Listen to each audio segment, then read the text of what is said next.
Good evening, everyone, and welcome to the Don Dome. I'm Randy Schiffman, along with Charlie Washington, bringing you our first Great Lakes Valley Conference Game of the Year. And Charlie, the Dons come in, they're scoring over 90 points a game, taking on the University of Indianapolis, a team that scores under 70. I guess it's going to be push and shove out there tonight, isn't it? Well, hopefully so. Hopefully the Dons can improve upon an already 7-0 perfect record tonight, playing against a not-so-strong team, a team picked to finish in the bottom two in the conference, and of course the Dons are picked to finish second behind Kentucky Wesleyan.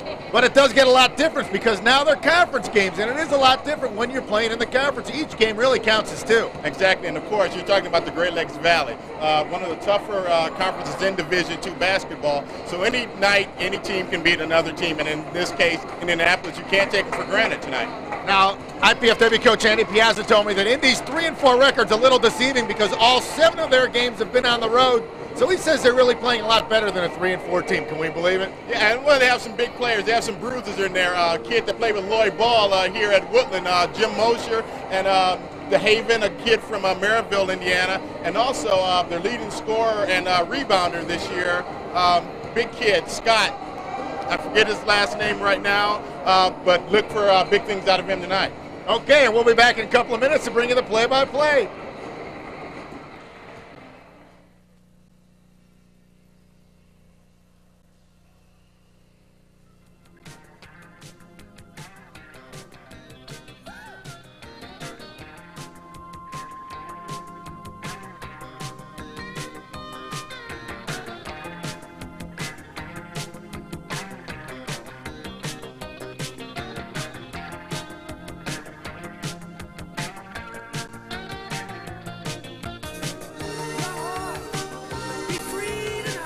How can you find out when lightning may strike?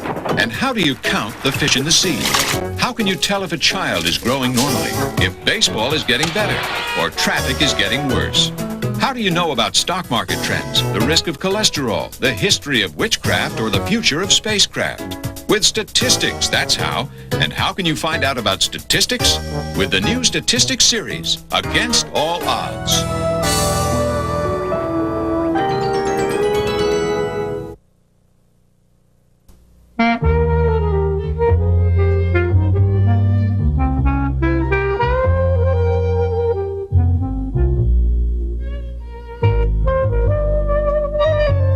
Turn to find help for an elderly person you love. Call the Elder Care Locator at 1-800-677-1116.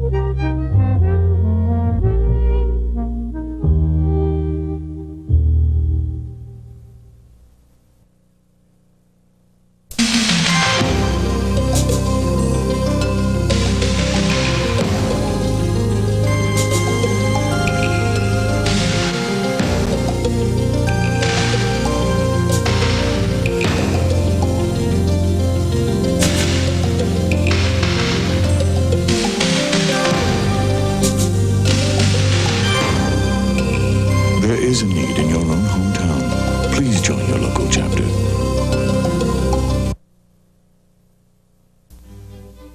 For over 2 millennia, Western society has generated a rich visual tradition of painting, sculpture, and architecture. What do these images mean? How can we understand them? Art of the Western World will take you on an exciting journey that will suggest answers to these and other questions. Beginning in ancient Greece and ending on the brink of the future, it will examine many of mankind's most enduring artistic achievements.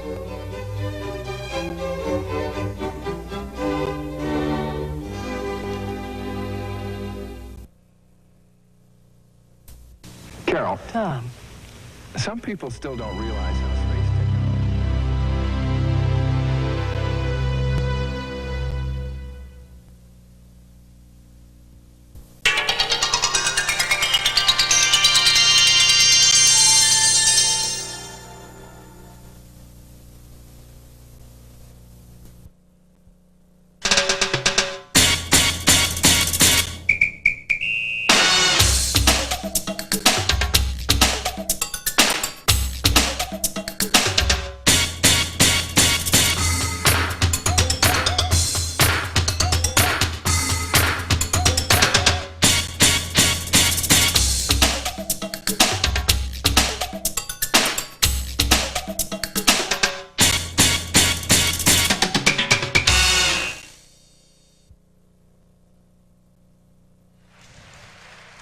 Good evening, everyone, and welcome to the Don Dome. Randy Schiffman and Charlie Washington getting ready to bring you IPFW basketball as the Dons get ready to take on the University of Indianapolis. And Charlie, we were just talking about it. The Dons coming in with a perfect 7-0 record, while the Indianapolis Greyhounds 3-4, but all 7 games on the road, so that is a little deceiving.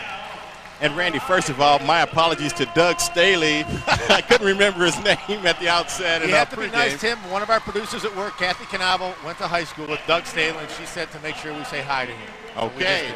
Doug Staley, of course, their leading scorer and rebounder this year as we get set for the introductions of the Dons. There we see Andre Walton, one of the starting guards. The Dons will be without Land Bullard tonight. He has a dislocated kneecap, and Coach Andy Piazza says he'll be out at least a couple of weeks, and that hurts the depth a lot. Andy Liebert also starting tonight for the Dons. Himself coming off an injury. That's right. Shane Gibson getting one of the starts up front along with his brother Sean. Sean is really off to a great start his senior season. He's looking like a first-team All-American so far. Yes, he is.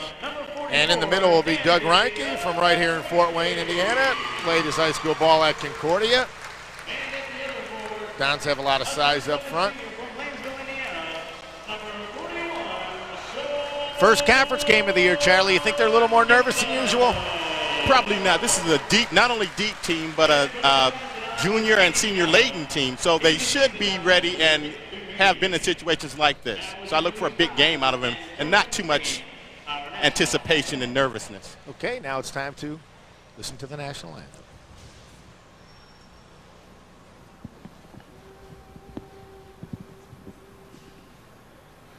Oh, say, can you see by the dawn's early light what so proudly we hailed at the twilight's last gleaming, whose broad stripes and bright stars through the perilous fight for the ramparts we watched were so gallantly streaming, and the rockets' red glare, the bombs bursting in air, gave proof through the night that our flag was still there.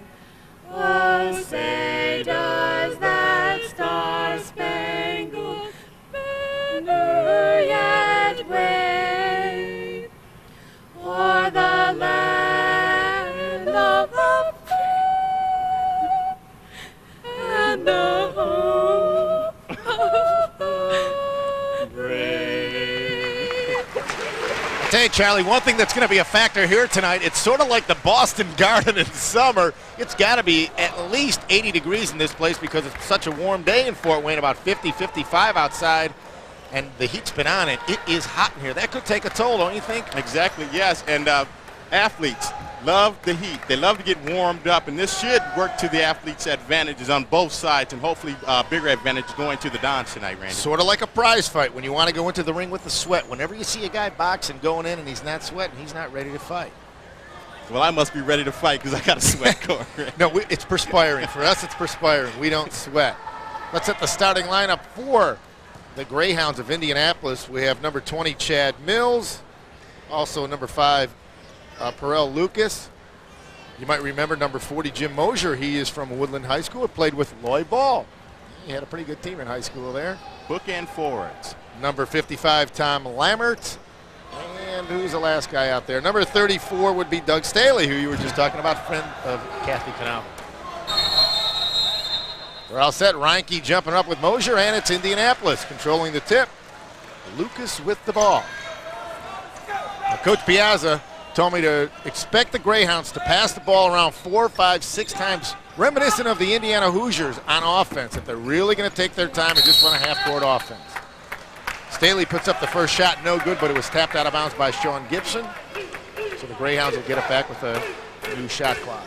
You mentioned the Hoosiers, Randy. Coach Royce Waltman, assistant coach on that 1987 championship team. Maybe that's where he got some of these ideas from. I'll bet you. And the Greyhounds average under 70 points a game, while IPFW over 90 a game, so you know they definitely have contrasting styles. Shot put up by Lucas, no good, and Shane Gibson pulls down the rebound. Quickly up to Walton. You can see the difference right now. The Downs quickly into the front court. Doug Reinke out top. Gets it to Walton. I don't know why Andre needs that T-shirt under the regular shirt tonight, as warm as it is in here. Sean outside, oh, wide open. Andre Walton underneath, up and under, gets it to fall. And the foul's on Doug Staley. Staley doesn't think he touched him. Great pass, though, by Sean Gibson. And that's a great example, Randy, of the great upper body strength on the small but very stocky Andre Walton. Maybe short. I don't know how small he is. That was a nice play. Walton's got a chance to complete the three-point play, and he makes it, and a minute into the ball game, Downs up 3-zip. Putting down the full court pressure. Sort of token pressure right now, maybe looking for the trap around the half-court stripe. Greyhounds get it across with a couple of seconds to spare. Walton almost gets the steal, not quite. Three-pointer is perfect by Chad Mills. And it's quickly 3-3. Shane Gibson up court into Reinke, wide open. Oh, they call that a block. I thought they were going to get goaltend on Mosier. Again, Doug Reinke kind of nonchalant at that ball up there. Got to be a little stronger with that play. Is that the one, Charlie, where maybe he needs to take a dribble, go in and slam it because nobody's going to block it? Exactly, or at least go strong. Stronger to the glass than he just exhibited. Turnover by the Greyhounds. Downs will get it back tied at 3-3. When you look at the Indianapolis roster, a few kids from around here, from Wabash, Noy Che, played at Northfield with the big Ross twins. Yeah. Who are both playing, of course, for Notre Dame now. We also talked about Jim Mosier from Woodland, who played with Roy Ball. All-American volleyball player. Then when Loy, of course, at the games, and he's always at the games, when he sees Mosier out there, he probably wants to get out and play right now. And after his fourth year playing volleyball, we probably will see Loy out there. That is a possibility if he's not on the U.S. team by then. Exactly. Training for the Olympics. Liebert with the drive got fouled. Number 55, Todd Lambert. That was more of a bailout, Randy. Liebert had nothing to do. And they're calling it a shooting foul. So much the better. A late Christmas gift for Mr. Liebert. Who is Mr. now? He is married these days. Exactly. To a young lady who plays on the Lady Boys. One shot, man. I could say a couple of bad jokes, but I won't. I'll spare the crowd tonight. Andy Liebert misses the first free throw. Second one gets it to roll in. Downs up 4-3. We're just about 2 minutes into the ball game. Full court press. Oh, I thought they were going to get a 5-second call there. Didn't miss it by much. Greyhounds again just getting it across the timeline. Shane Gibson almost with the steal. Blocked by Reinke on Lambert. That's the defense. Oh, Walton's got Reinke wide open. And that time, he takes it strong to the hole, Charlie. He was listening. 6-3, Downs up by 3 early. That's a great play by Doug, and a great for Walton to reward him for getting that block, and he got out on the lane, and that's what you have to do with your big men. Reward them when they fill those lanes. Yeah, what was nice about the block by Reinke is he made it, and he tapped it very lightly and kept it in play. Lucas with a wild shot, and they're going to call Reinke on a foul. I don't know why he's fouling him 20 feet from the basket, but he did. On a three-point shot, that could be 3 free throws. They may call it after the foul. That's something that's plagued Doug Reinke all his career here at IPFW. He'll make a great play, and then a few moments later may get caught up in the action or into the excitement of the game and make a not-so-smart play. Lucas at the line shooting. I think they're going to say it's only 2. He must have had a foot on the line. I was kidding Coach Piazza when Doug was hurt earlier in the season. I said, it doesn't matter. He'll come out, he won't play, and they'll still call him for 2 fouls. He always picks up a couple early. Also in his career, he does get, when you foul, make some of the not so intelligent fouls as Doug sometimes does. Sometimes you don't get the calls. That's right. Lucas hits 1 out of 2. The Dons lead it by 2, 6-4. Shane Gibson almost had it stolen. But we were saying before, though, Reinke made a nice play. He blocked it, and he kept it in play to one of his own teammates, and he knew he wouldn't be around for a rebound, and he quickly headed down court. You gotta like to see that. That's heads-up basketball. reminiscent Bill Walton. Yeah, Walton was the best at that, keeping it in play after he blocked it. Shane Gibson out to Sean. Back inside to Shane, who's being held. Oh, they're going to call Shane for pushing up. I thought Doug Staley was holding him. Got our first substitution for Indianapolis. Number 42, Mike DeHaven. Comes in for number 55, Todd Lambert, who picked up a couple of quick fouls.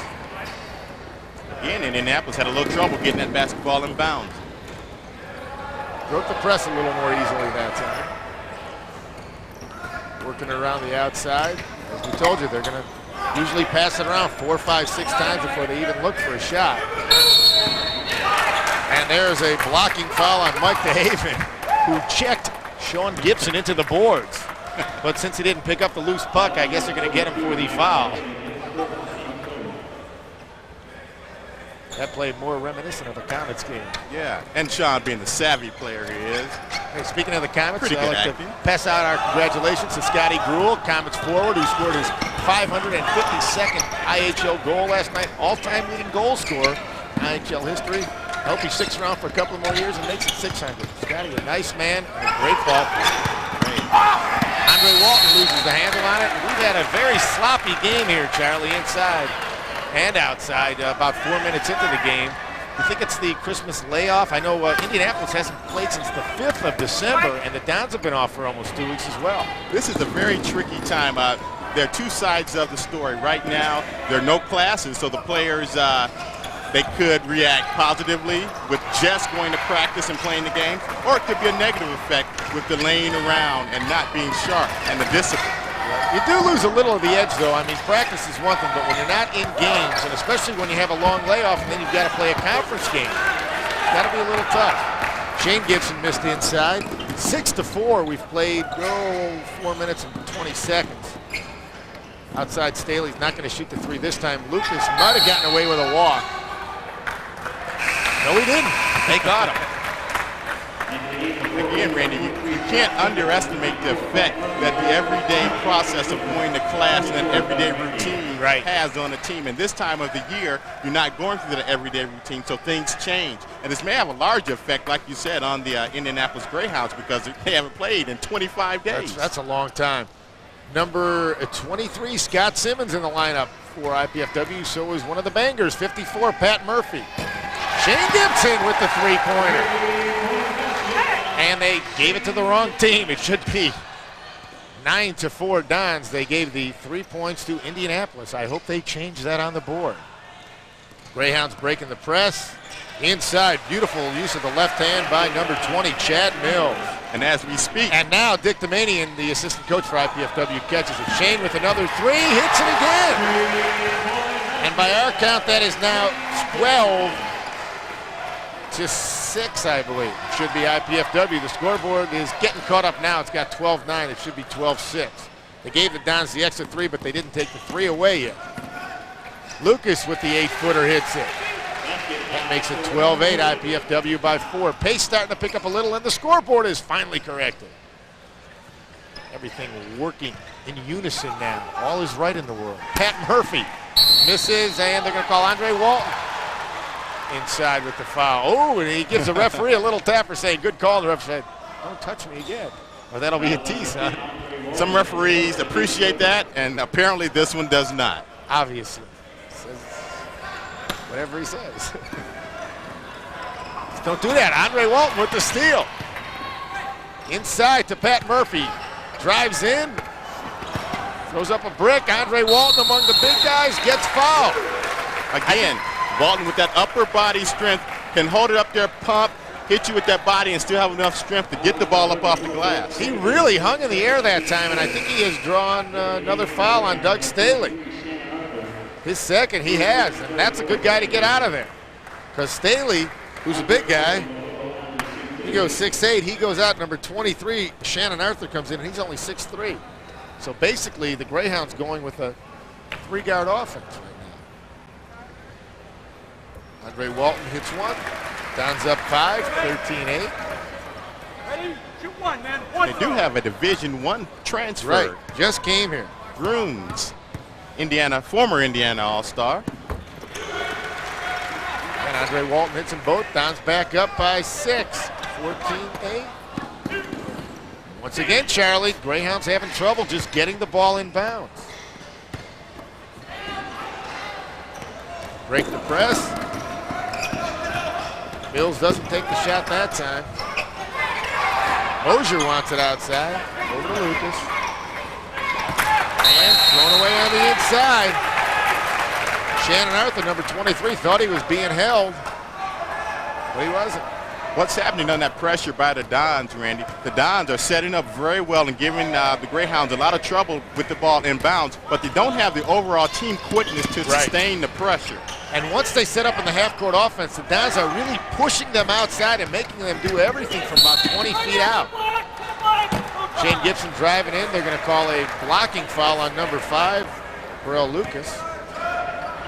The Dons have also picked up the pace a little. It's not very high scoring. We've played over 6 minutes. It's only 14-8, but it started out really slowly the first couple of minutes. And the Dons want a little faster paced game. Oh, sure. That's what a team like the Mastodons, that's what they want. They're a much deeper team, a more experienced team than the Greyhounds, so they're going to extend the pressure.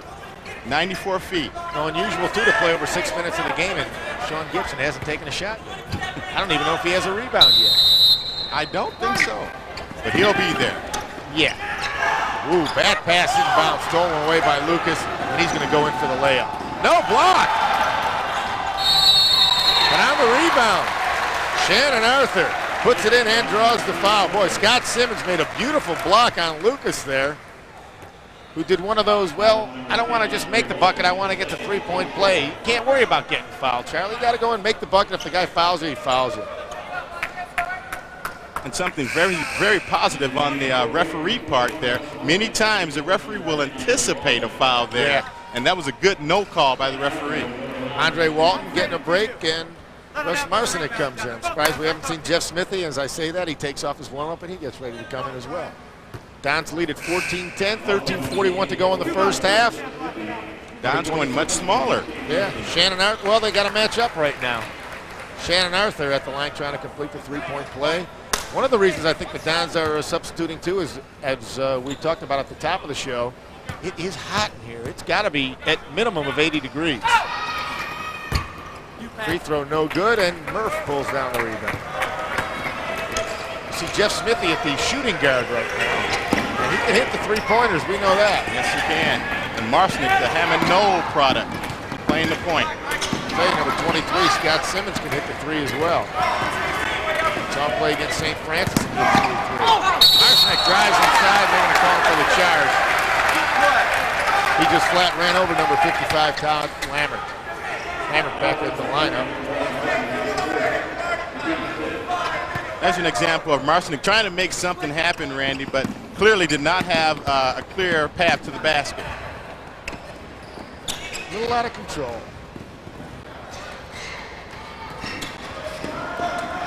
And with 2 seconds to spare, the Greyhounds break the press. Lucas just walks in. Nobody picked him up. And all of a sudden, it's a two-point ball game 7 minutes in.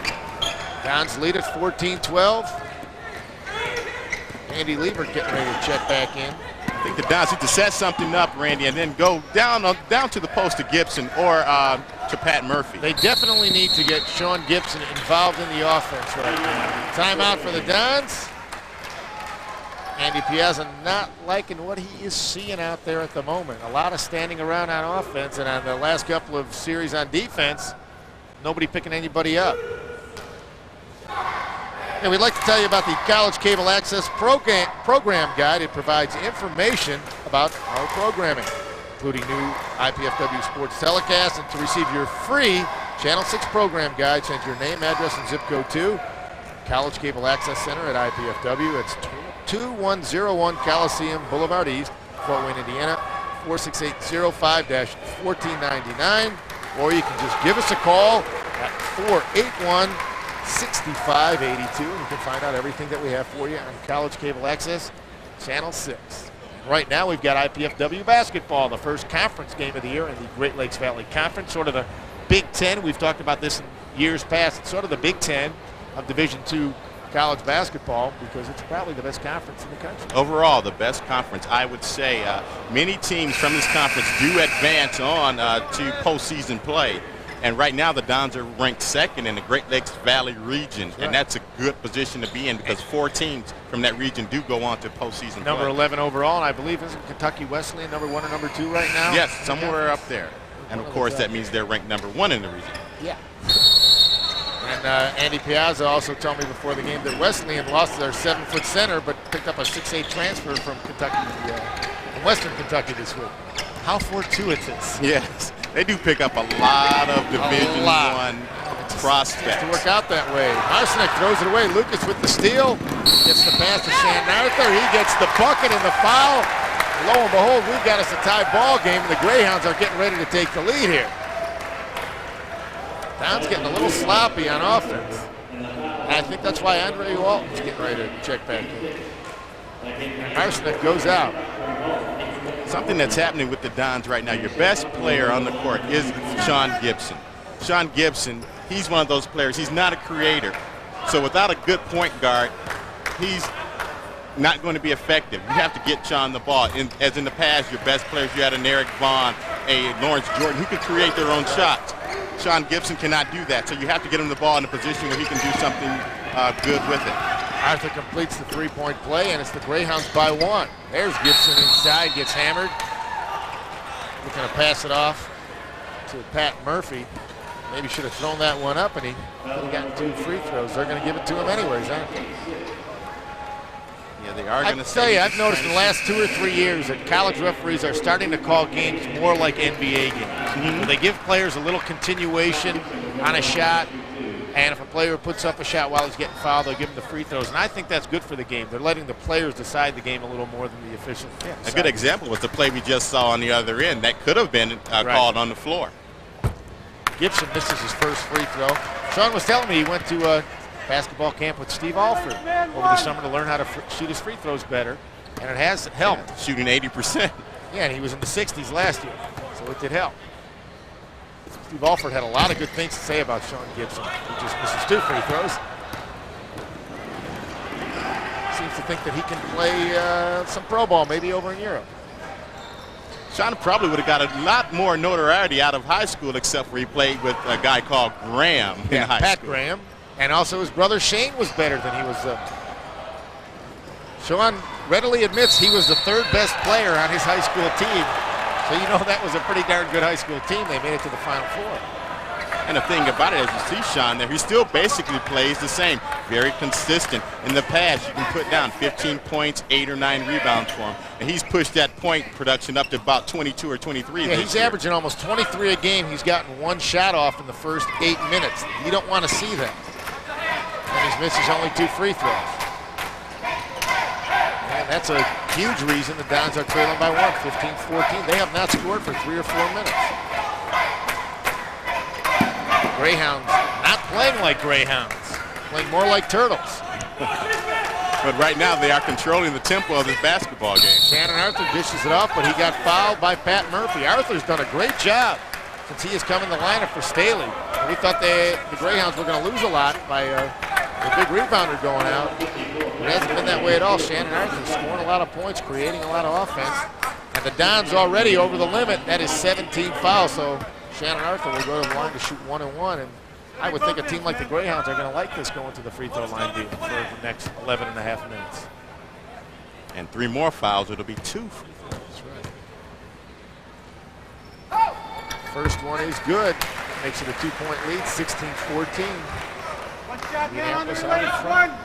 In a game like we have tonight, when you have tempo versus tempo, upbeat tempo for IPFW, a slower tempo for the Greyhounds, and whatever team can control the tempo, that's a team that's more than likely going to win the basketball game. Right, and it started out Indy in control, then IPFW took over for about 3 or 4 minutes and built a 6-point lead. Now it's back in Indy.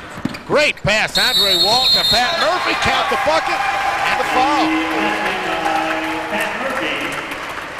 And that is 17 fouls on the Greyhounds as well, so both teams will be spending a lot of time at the free throw line the rest of this half. Ooh, it's so exciting to watch free throws too. Great pass, as you stated, by Andre Walton. Walton's playing very well this year, controlling the tempo of the team. Coach Andy Piazza, as you can see by his presence on the court, this is Walton's team this year. Sean Gibson and Andy Lieber taking seats. Doug Reinke Jeff Smithy back in. Murphy at the line with a chance to complete the three-point play and tie the game at 17. We've got 11:18 to go in the first half.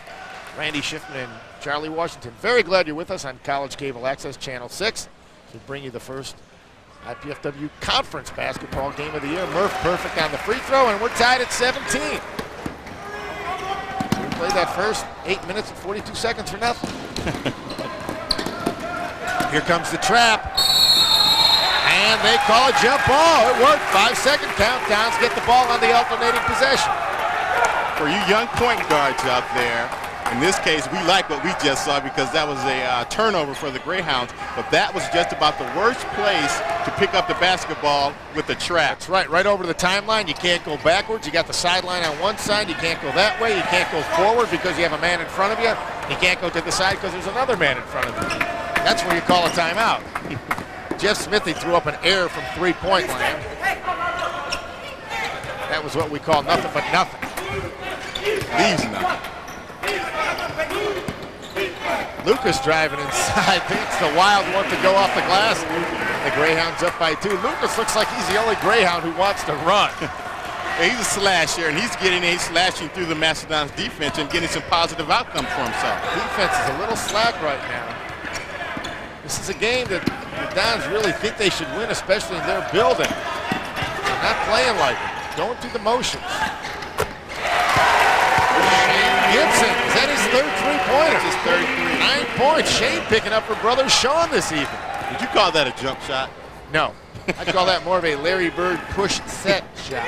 It's a la effective. Bob Cousy. It's effective nonetheless. That's right. When no one's guarding you, you shoot it however you feel comfortable. Nice tip by Mosier. The Woodland High grab, but it doesn't go. Andre Walton with the ball. Charlie, seriously, I think the heat's affecting everybody a little. Andre Walton even looks a little slow out there right now.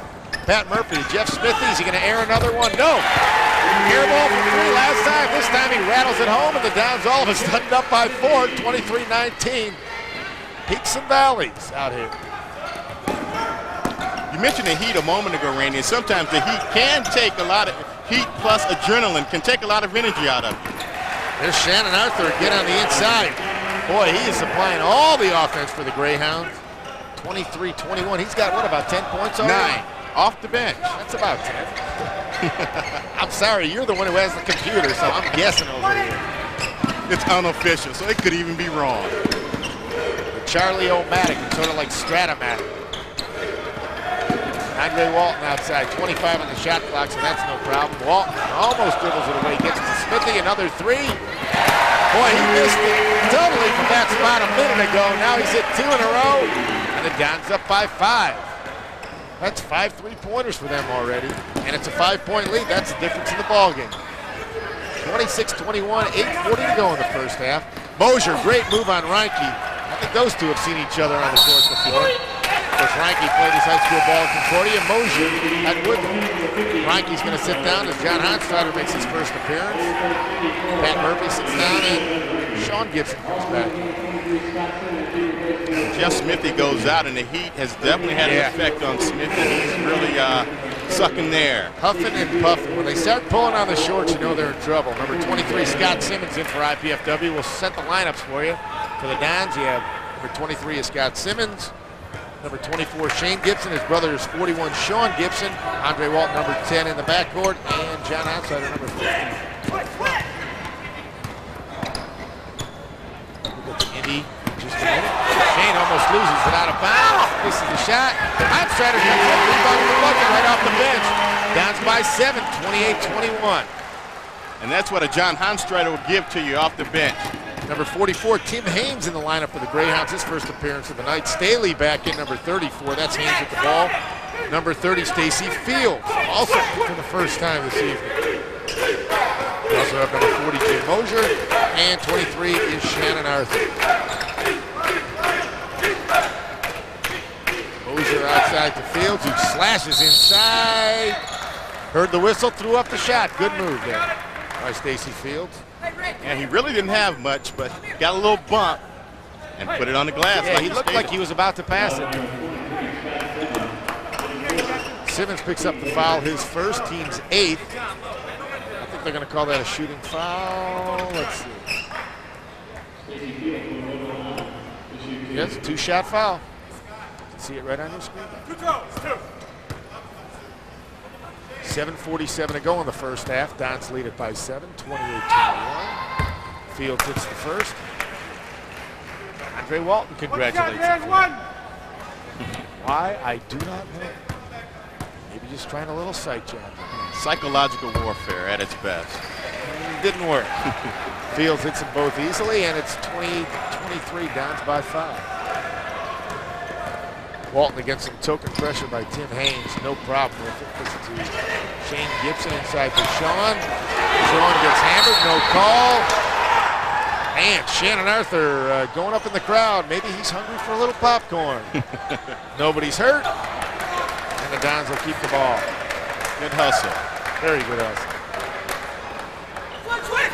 Shane Gibson inbounds it to Andre Walton.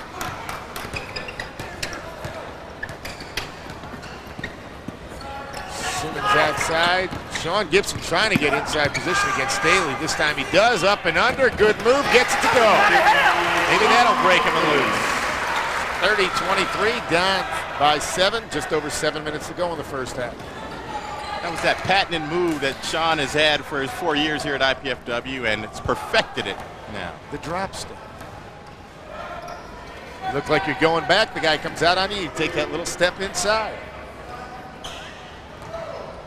A la Kevin McHale. Yes.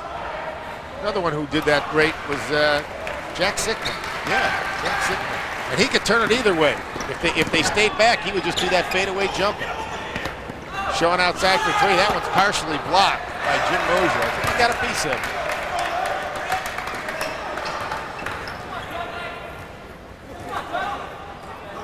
Fields outside.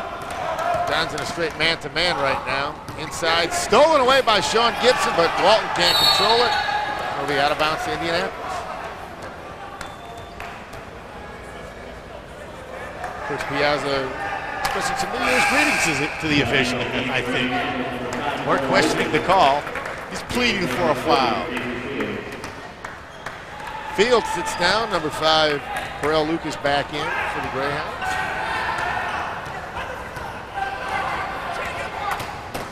Dons go to a trapping half-court zone now. Greyhounds recognize it, took their time setting up. Ball goes out of bounds, and John Heinstreiter did not touch it. Way to force the bad pass. Good defense that time by the Dons. The Dons may have gotten a break. I think John tipped that with a fingernail. Since Andy Piazza called that timeout, the defensive intensity has definitely picked up for IPFW. And it doesn't seem like they're scoring much, but they have 30 points. And there's over 5 minutes to go in the half. So that's not too bad. And now Sean Gibson will go to the line and shoot a one-on-one. Maybe he can add a couple of more. I think he got a finger in the eye there. Sean gets hurt a lot during the game. He takes some hard falls. He walks up sort of like Jim Brown used to when he played football. Yeah. Oh, I can't move, I can't run. And then when the ball's in play, he's zipping up and down the court. And he's drawing a lot of company when he gets the ball in the paint. Everybody knows who he is now. No hiding him. Boy, 0 for 3 from the line tonight, though. He is yelling at himself right now, Sean Gibson. He knows he's a much better free throw shooter than that. And at this early stage of the season, 3 misses will do drastic things to an 80%.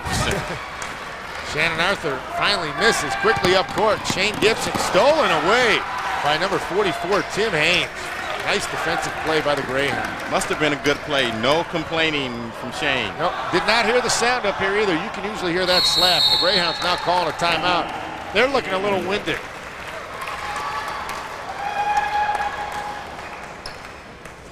Timeout on the court. Dons lead it 30-23. And Charlie's got an announcement he'd like to make for everybody at home. Charles? Charles.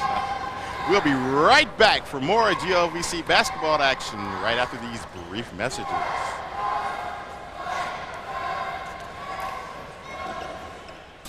Mental illness. We fear it. We laugh at it. We scorn it. We think it's shameful. But these are misunderstandings. Misunderstandings that will fade away if we see mental illness for what it really is. a medical disease. A disease that can be treated if you just know where to turn. For an informative booklet, call the American Mental Health Fund. 5:20 to go in the first half. Dons lead it by 7, 30-23 against the University of Indianapolis Greyhounds. The Dons' first conference game of the year. The Dons 7-0, number 11 in the country. Looking to go 1-0 in the GLVC. And Charlie, defense has picked up, and that's helped the offense too, because the Dons were up by 6 early, fell behind. Now they're back up by 7. Great positioning. Again, as we stated, they don't have the overall team quickness as in past years, but good positioning. And they know how to play this defense now. As you've also stated, they've got a lot of experience. So they're very familiar with what's trying to be done out there. Staley with the jumper from 14, cuts it to 5, 30-25. 5 minutes to go in the first half. This is a time when the coaches like to see a little spurt, get into the locker room, maybe get up by 10 or 12 points, and really try to hammer the other team out of it. Shane Gibson with the floater. He's got 11. Dons up by 7, 32-25. Shane playing very well. As you stated earlier, picking up the slack for brother Sean. Who Honstrider gets away with a foul. Almost runs over one of the managers, Luch, on the bench. Working it around. The Greyhounds taking their time. They've worked 20 seconds off the shot clock already this possession. Gets it inside to Mosier against Gibson, leaves it short, and that's Shane with the rebound. Sean out ahead of the pack, gets the pass from Walton, lays it in. That's 4 for Sean. Dons by 9, their biggest lead of the game, 34-25, 4 minutes to go in half number 1 from IPFW. Randy Schiffman and Charlie Washington. So glad you're with us on College Cable Access Channel 6. Watching the Dons take on the University of Indianapolis. Number 45, Michael Brooks, the uncontested 10-footer. Trims the lead back to 7, 34-27. The last couple of times down the court, the Greyhounds have exploited the most open spot in a trapping defense, right in the middle of the court. We'll have to see if they do that anymore. Inside, Sean out to his brother Shane, back into Sean, triple teamed, almost loses it. Simmons with the free ball, hits the jumper. Just how it was drawn up on the board. Does Gibson get an assist? Not. Dons by 9 again, 36-27. There's that trapping defense. Greyhounds inside. Staley gets Gibson on his trampoline. Cuts it to 7. That infamous 29. drop step.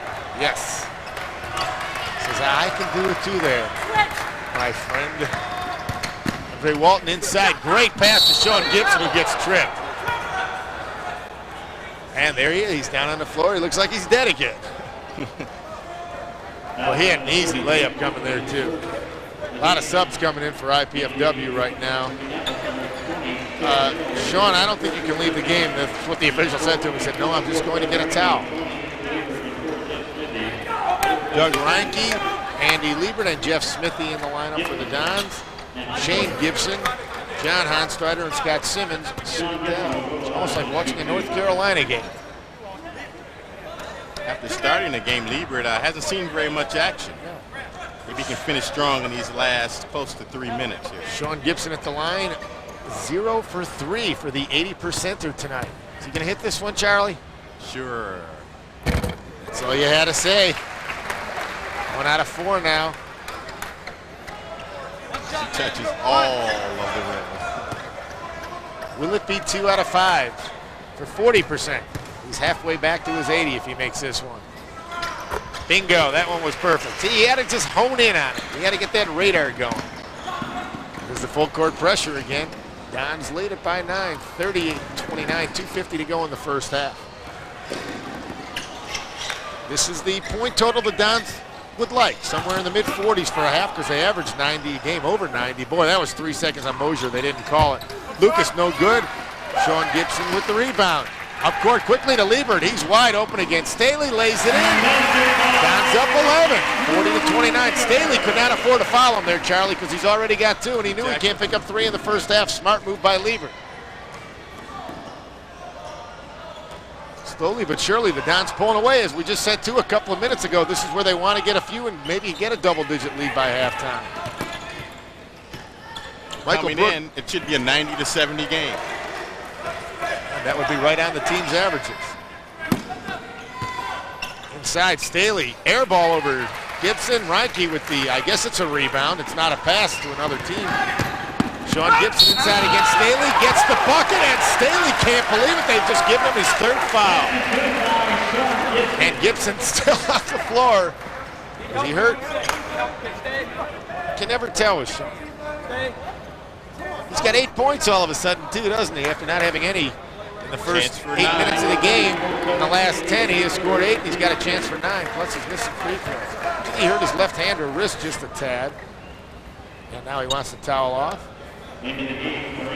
That's a good call by the referee. Staley, underneath the basket, you are not going to get a charge standing underneath the basket. At best, you're going to get a no call. You know, that's one that you and I know we've beaten that one to death, where I say, hey, if a guy's standing under the basket after you let go of the ball and the ball's going through the hoop, they used to call that foul. The NCAA has changed that. There was an article about it in the Sporting News in the last couple of weeks.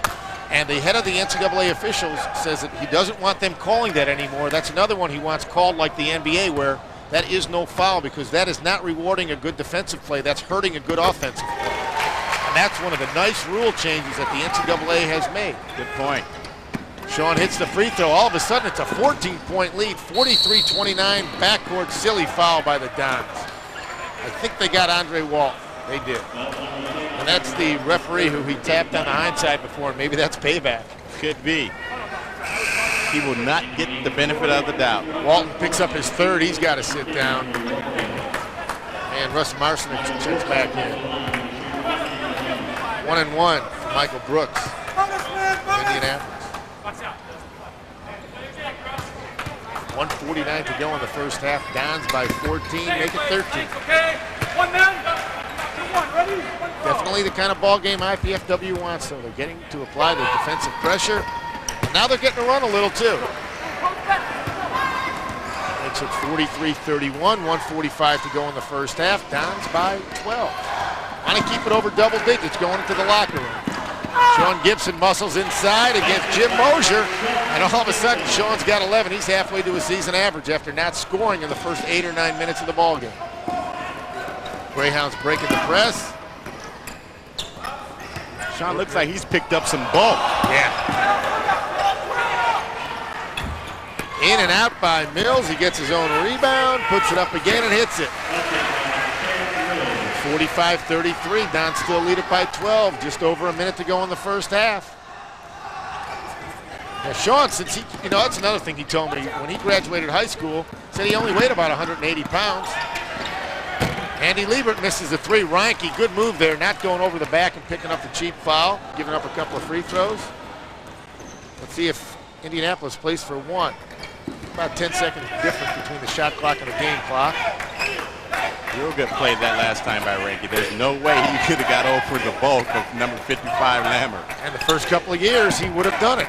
And Reinke pulls down the rebound as Mosier took a quick shot. And now the Dons will play for the final shot of the half. 30 seconds to go, Dons by 12, 45-33.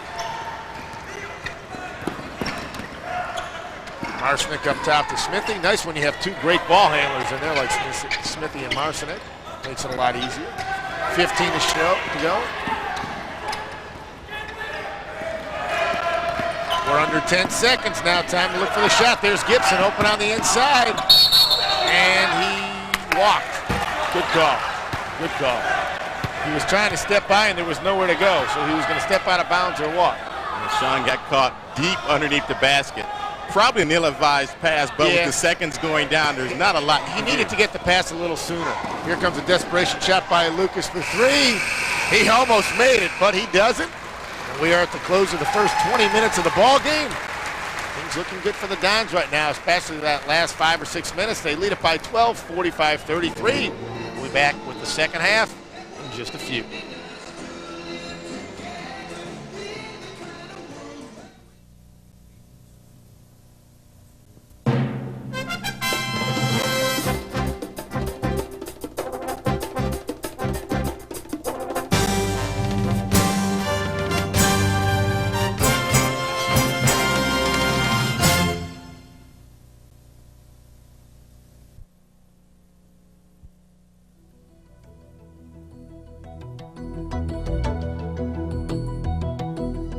Die Welt verändert sich sehr schnell.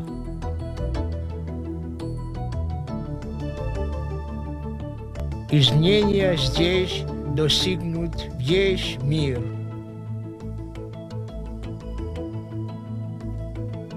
世界が変わるんなら我々もそれに合わせていろんな方法を考えなくてはいけません。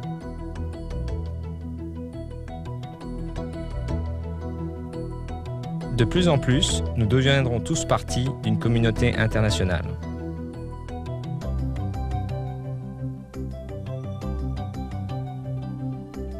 Todo el mundo tendrá una oportunidad para formar parte de este cambio.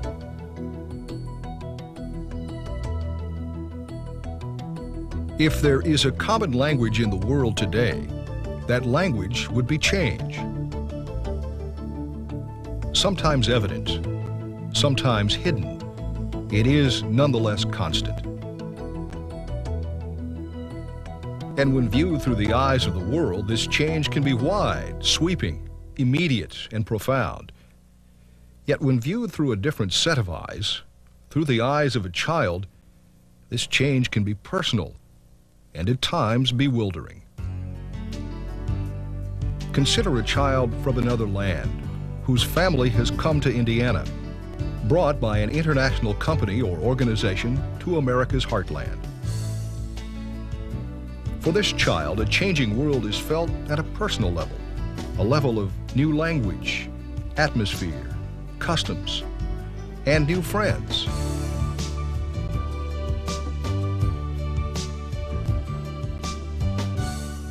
There are more and more children like this one throughout the communities of Indiana. And part of the promise of the years ahead is that there will be many more. The coming international era, it has been called an era in which local economies, institutions, and industries around the world merge and interrelate to an extent far greater than ever before.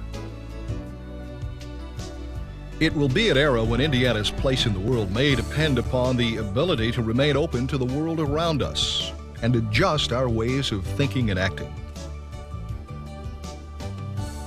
Recently, a group of citizens from around the state, representing many walks of life, came together to form the International Issues Task Force. A group formed with the purpose of determining and enhancing Indiana's ability to thrive in an increasingly international environment and prepare recommendations for the future. In part, the task force considered issues related to the Indiana business community, but their scope extended much further. Because at the heart of all changes are people, and closest to people are basic human issues. Issues that directly affect our ability to work and participate in an increasingly international atmosphere. With this in mind, the task force identified 4 primary areas of investigation. An international school, international service organizations and communications, international transportation, and international education. Each topic was studied by a separate committee, with ongoing staff support and administration provided by the Indiana Humanities Council. The intent of each committee was to determine how to best prepare the people of Indiana to become more valuable and productive citizens of the world community. The International School Committee investigated the feasibility of establishing an international school in Indiana. A school which would serve the needs of Indiana children by creating the opportunity to learn in a unique, world-class educational environment. A school which would also serve the needs of the children of foreign business people, students, educators, researchers, and other visitors to Indiana. As the business of many Indiana companies becomes increasingly global, the need for an international school becomes ever greater, because at the center of the needs of any family is the education of the children. Another task force committee investigated the statewide delivery of international services and information. Indiana is home to many different international service organizations. Yet a study commissioned by the Lilly Endowment revealed a need for these organizations to work more closely together. The task force committee investigated the needs of international employees and their families, foreign students, researchers, and the professional spouses of international executives to determine if services were readily available to international families. For example, foreign families often need special assistance in adapting to their new environment, obtaining driving licenses, learning where and how to meet American friends as well as other foreigners, and generally learning about a new culture. The committee also investigated ways to raise the consciousness of the people of Indiana by providing opportunities for exposure to international cultures through these service organizations. The committee then explored ways to best coordinate, fund, and deliver these needed services to international families as well as Indiana citizens. Central to Indiana's ability to be a vital part of a changing world is transportation. And a task force committee was formed to investigate the possibilities for increasing direct air transportation from Indianapolis International Airport to overseas cities and markets. Many Indiana companies, as well as international business people and visitors living in Indiana, currently need direct air service overseas. The committee not only studied this issue, it developed a strategy for pursuing greater levels of service. International transportation, an important way to more directly link Indiana with the world. The mission of the first three committees was investigating ways to make Indiana even more hospitable to foreign visitors, executives, employees, and families. The fourth committee investigated ways of preparing the youth of Indiana for the international era by studying the present educational system.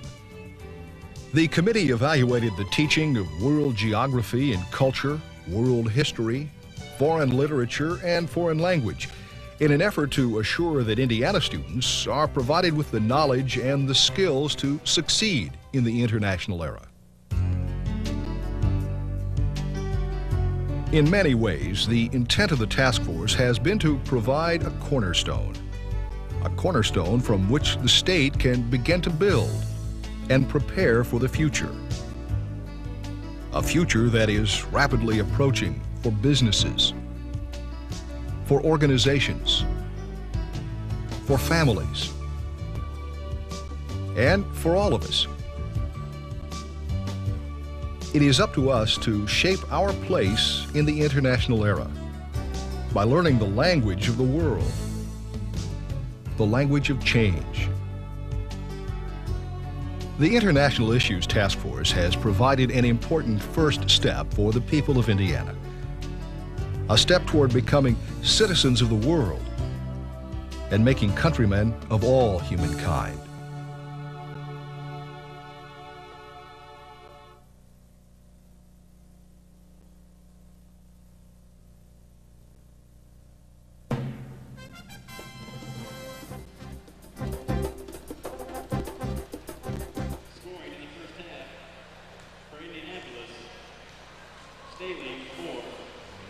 Lucas 7, Mills 7.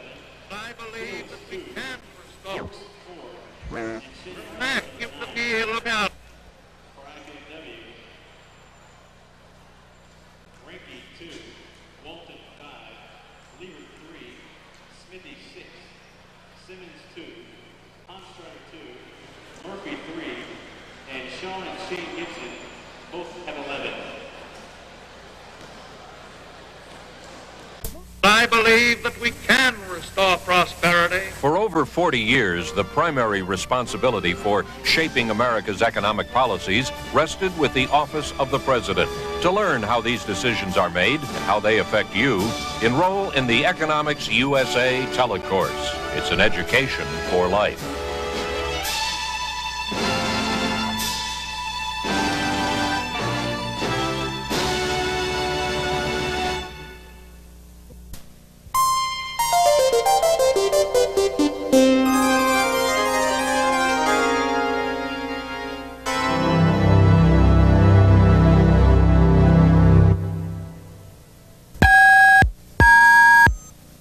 decided to join the Peace Corps. I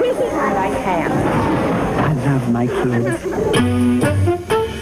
And the way I figure it, I have the rest of my life to play cards. Peace Corps, the toughest job you'll ever love. My hero? Isaiah Thomas, Kevin Costner, Mr. Wong. These are teachers, but to the kids they've reached, they're heroes. My hero? Mrs. Wooten. If I don't get through to that child, who knows, maybe no one else will. Teachers have the power to wake up young minds, to be heroes, to make a difference. Reach for that power. Teach. Find out how by calling 1-800-45-TEACH. Be a teacher. Be a hero. What comes to your mind when you think about mathematics? Clowns, street sweepers, the Red Sox, robots, the weather, earthquakes, Disney World, pineapples, conventions, parking tickets, fishing? If these practical applications of contemporary mathematics didn't make your list, you should watch public television's math series For All Practical Purposes.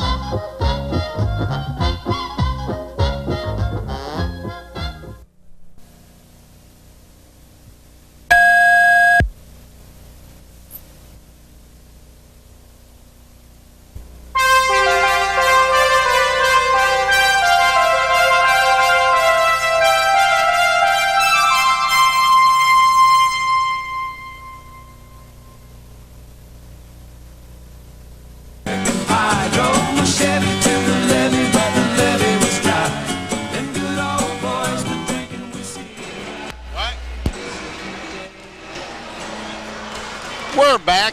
IPFW's Down Dome. At halftime, IPFW leads it over Indianapolis 45-33. And Charlie, what stats jump out off the page to you? Well, the brother Gibsons are leading the way with 11 points apiece. And then after that, Jeff Smithy has 6 on 2 3-pointers, 5 for Andre Walton, and 3 for Andy Lieber. You know, I think the key in the first half was the Dons started out a little slowly, picked it up, went slow for a while, fell behind, but then Andy Piazza called a timeout, and the defensive pressure really picked up, and that opened up their offense. They started getting some fast breaks and running, and the Greyhounds don't want to run. If you can start running against them, you're going to get a lot of cheap buckets and pick up some free points, basically. And that's what a good coach would do, recognize something that we people sitting up here can't recognize and find out what's going wrong. Speak for yourself. Call that timeout and make some adjustments, and then after that, the Dons got going on the defensive end, and then that caused some good things to happen on the offensive end. And going in, we said the Dons average about 92, 93 points a game, and they're right on track for that at 45 in the first half. And the Greyhounds average about 69 a game, and at 33, they're pretty close to that as well. So right now, the game pretty much offensively at least going the way we figured it. And something that you said very early is this was going to be a game of tempo, with the Dons wanting to run and the Greyhounds wanting to slow it down, though that seems the exact opposite of what it should be, because Greyhounds would run and Dons are big, slow beasts. But the Dons are definitely creating the tempo and forcing the tempo now. And can the Greyhounds catch up? I don't know.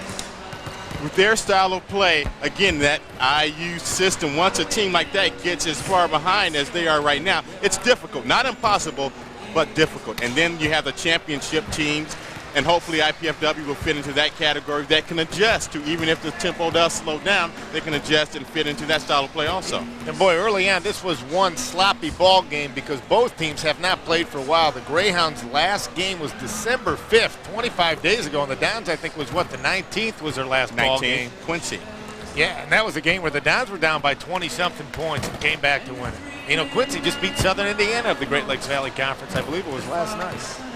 Usually always tough Southern Indiana. That's right, when they used to have Elo Mutombo, brother of Dikembe Mutombo, star of the Denver Nuggets these days. IPFW got to come out. We talk about this all the time. The coaches will tell you key points of the game, the last 3 or 4 minutes of the first half. IPFW dominated that, stretched it out from 4 or 5 point lead to 12. And the first 3, 4, 5 minutes of the second half, where when you're ahead, you don't want to give the other team a chance to catch up, and vice versa. If you're behind, well, you better make your move right then, or you're going to be playing catch-up the whole ball game. Exactly. And at the beginning of the outset of the game, no one had an advantage. The first 3 or 4 minutes were so sloppy, you can't give an advantage to anyone. Yeah, we played about 9 minutes of the ball game tonight, and it was a tie game. Again, this is the first conference game of the year, so it means a little extra. Teams maybe coming out having not played for a while, a little nervous because of that, and also a little nervous because it's a conference game. There's also a huge crowd here tonight, Indianapolis being as close as it is, and some local players on the team. A lot of people here for Indianapolis as well as IPFW. And lastly, but not least, it is hot in here because it's such a warm day in Fort Wayne.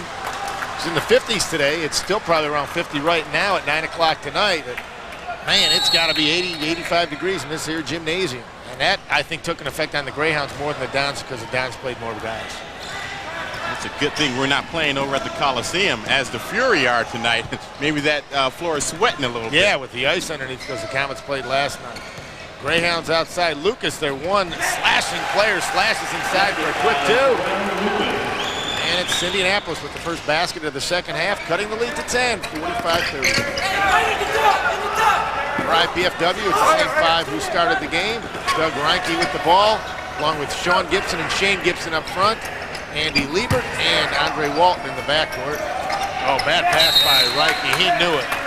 Gibson was double teamed and he threw it back into him. Reinke needed to either take a dribble and have the defender come to him and then pass the ball, or just rotated it back along the top. That was the old Alexander Graham Bell telegraph pass.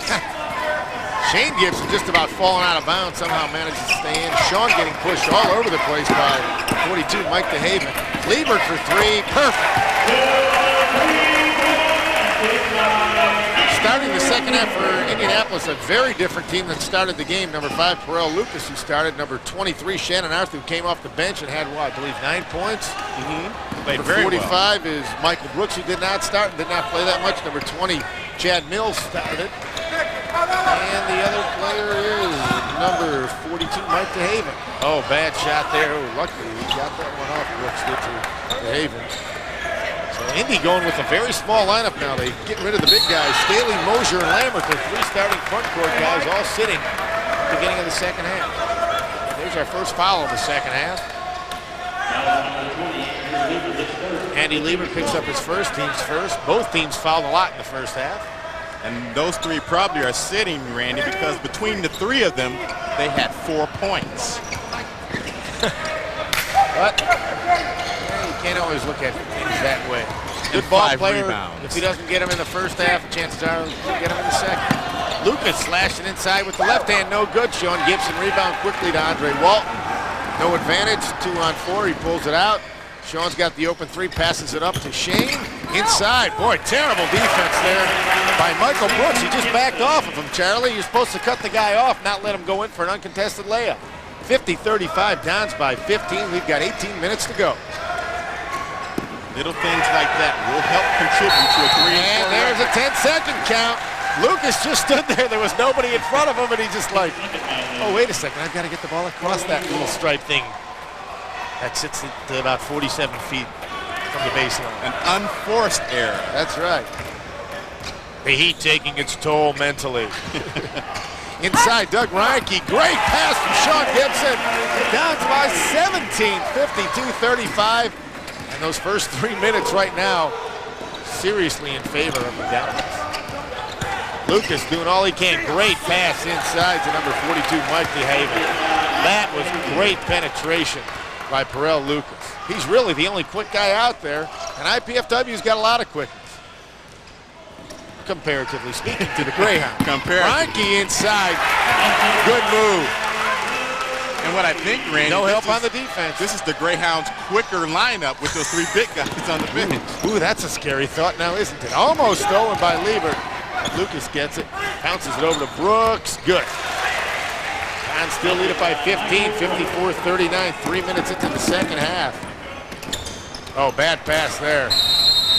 Michael Brooks almost gets the steal. Liebert knew that one was another telegraph pass, and here comes Staley, replacing number 45, Michael Brooks.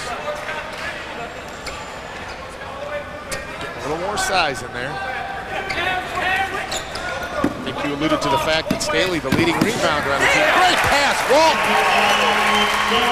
To Sean Gibson, he's got 13. He just used his man there. He made the quick flash to the top and just zipped down the lane.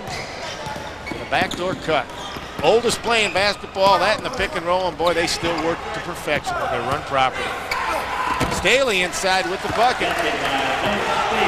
But I don't think Andy Piazza would mind trading baskets for the next 16 and a half minutes, do you? I don't think he would mind a bit. Hans still up by 15, 56-41. Andre Walton has it knocked away, and Reinke can't pick it up. Number 42, Mike DeHaven, making some room with his elbows there. Wants it on the inside. Mills can't get it to him. Sean Gibson just misses it. And it's thrown away through the hands of Staley. Mills with the Shannon Arthur, with the quick pass. And a good quick pass. Yeah, it was. Staley wasn't ready. Don's going to a smaller, quicker lineup now as Jeff Smithy comes in for Andy Liebert. John Honstrader, the official cheerleader on the bench this year. I don't think he has sat down all night. And there are available seats. Yeah, he's been standing all night. He hasn't played that much, but he's rooting on the teammates. Shane Gibson hit 3 3-pointers in the first half. Won't get one there. He gets bumped. Before the shot, they're going to get Shannon Arthur with the foul. He got his money's worth on that one, too. So Shane almost ended up in the euchre seats. The front row. Shane will inbound the ball. And the referee asks for a new 45. If it was a foul, that would be the correct foul. All the way up top to Andre Walton. They did one of those in the first half, and it wasn't thrown far enough, and the ball was stolen. Inside to Reinke with the left-hand, or right-handed hook. No good. Now they're going to get Sean Gibson on the foul. He was pushing on number 34, Doug Staley.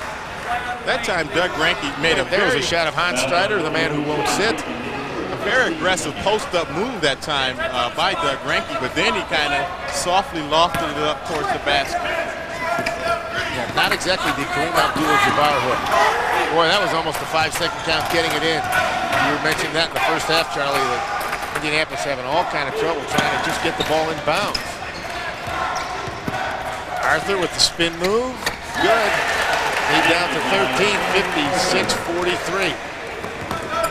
Arthur continues to be a bright spot. Oh, bad pass. Sean Gibson hammered, no foul. Lucas has a man open, takes it himself, misses it. And over the back, Jeff Smithy's going to pick up the foul. That's not a bad foul, though, because there were 3 guys underneath along with Smithy, and that ball was going back in. And Smithy can tell all his buddies he went over the back with somebody. Yeah.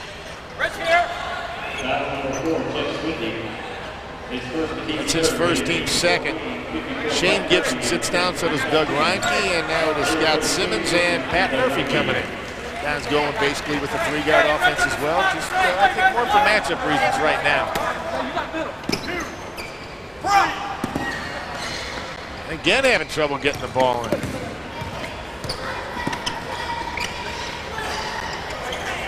Looking around the outside now. Staley takes the 16-footer, not even close. Sean with another rebound. Gets it to Walton. Boy, he's got Smithy wide open. Might have gotten away with a walk there. I think Walton picked it up and then dribbled it again. And he had Smithy wide open, spotting up for the 3. As is Shannon Arthur, and he hits it, and the lead's down to 10, Charlie. This is a big possession. Very big possession right here for the Mastodons. Again, go inside to your big guys. You have Gibson and Pat Murphy in the game right now. The Greyhounds getting a little confidence right now. They're even playing a little zone now. Andy Piazza said look for straight man-to-man all night. They're showing inside with the left hand. That was an all-American move right there. Are you campaigning? No, that was an all-American move. Pat Murphy comes up with the steal. Good pressure by Murph. Smithy pushing it. Walton for 3. All of a sudden, it's 15 points again. Down's 46. Down's 61. Greyhounds 46. Charlie, you said that was a big possession. Get it inside to Gibson. They did. He scored, and then they come back with the steal and the 3. Arthur outside fakes the 3, goes inside, gets harassed by Murphy, and Gibson gets another rebound. Murphy ahead of the field, gets the pass, but no advantage. Oh, good move inside by Pat, and he gets fouled. Number 20, Chad Mills. Murph showing a plethora of moves on the baseline. The hesitation crossover. The Tim Hardaway look-alike contest. Pat Murphy first right now. We've got a timeout on the court. 13:37 to go in half number 2. Downs lead at 61-46. Got down to 10, Charlie. They needed it from the big guy, and they got it. Yeah, the Dons doing what a good team should do. Go to your big guy and then put some pressure on the on the ball, and then you look at the score. It was 10. Now you're right back up 15. Did you notice, too, that when it got down to 10 after Shannon Arthur hit that three-pointer, Andy Piazza stood right up. We have a happy birthday to Shane. It must be Shane Gibson's birthday. 22 or 23? Probably 23. 23. 23 would be my guess. Because I know Sean's 21, so they couldn't be. Yeah, so that would make him 23. Happy birthday, Sean. But Andy Piazza stood right up when it got down to 10 and made sure he called out a play. And that's good coaching, too. Exactly. Cheerleaders clearing off the floor, dispersing, as we like to say. A few moments ago, Andre Walton hit a big three-point basket and looked very smooth, not noted for his outside shooting. Definitely looked very not. fluid on that three-point jump shot. Looking good right now. Wave hi to one of our cameramen over at News Channel 15, Paul Kucharski, in the house, getting us some highlights. We call him Cooch at work. It's easy. Kucharski. Cooch. Sounds like he should have been on Hill Street Blues. Kucharski, you've got the north end tonight. Pat Murphy at the line now. He's got a couple of free throws coming after doing the crossover dribble, as Charlie pointed out on the baseline. Murphy hit his one free throw this evening. And a three-point play in the first half. Dwanger grad.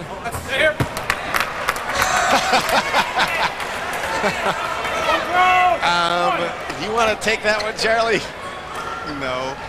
He has another one. He did get net, but on the wrong side, and he overcompensates on the second one. Murph goes 0 for 2. Downs by 15, 61-46. 13 and a half to go in the second half. Lucas outside, slashes in, no good. And Sean Gibson getting a bundle of rebounds right now. He must be getting close to double digits. Smithy for 3. Ooh, thought he had that one when he let it go. Murphy muscles.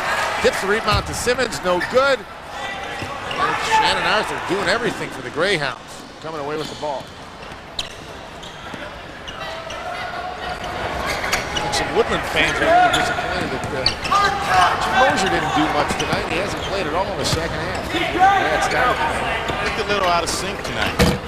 You know, a lot of times you come home and you try to do a little extra. You know your family and friends are watching. It can be difficult, except if you're Michael Jordan.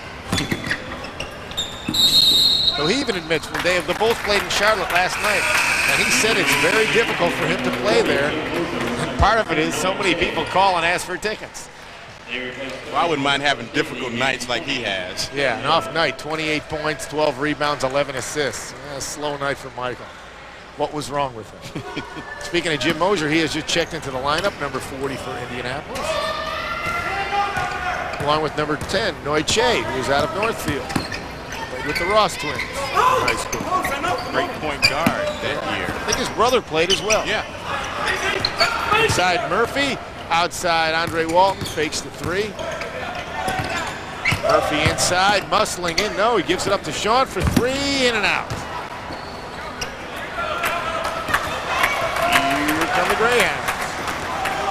Andre Walton this year, Randy, looks so much more comfortable and in control this year as opposed to last year. Not that he was out of control last year. Great defense by Murphy with the overplay, but then Walton dribbled it off his foot. Fortunately, it dropped to Sean Gibson, and then Murphy all alone for the layup. Dons have their biggest lead of the game now, 63-46, and John Honstreiter still refuses to sit down. I think he's just trying to stay loose. He might have a little cramp or something. Ready to go in the ball game. Arthur hits another. He's got 13, I believe.